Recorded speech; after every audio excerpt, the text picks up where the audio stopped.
Hi guys, today I will show you how to make fruit salad. These are the main ingredients.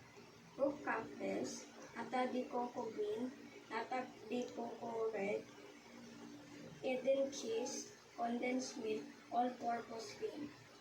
Drain the syrup completely.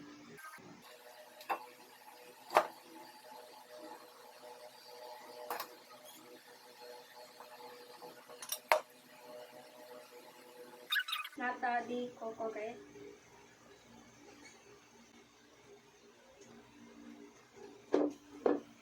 Eden cheese,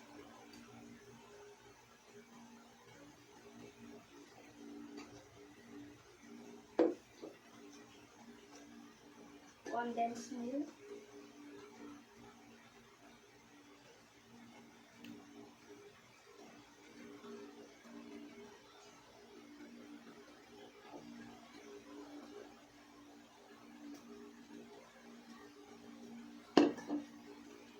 and all-purpose cream.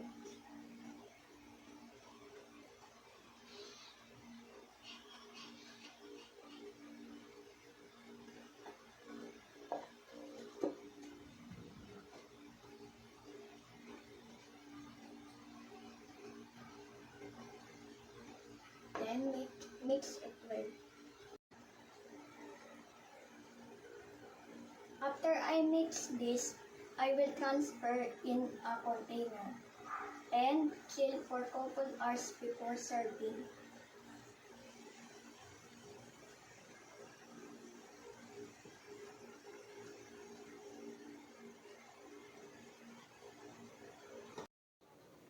I put the cherry on top for toppings.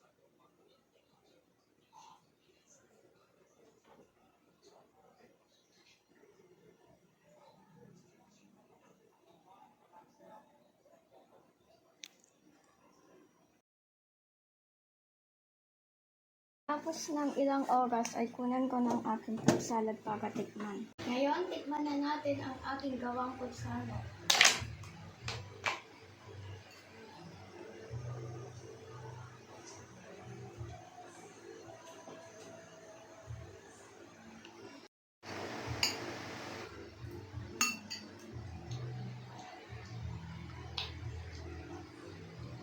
So yummy, so sweet.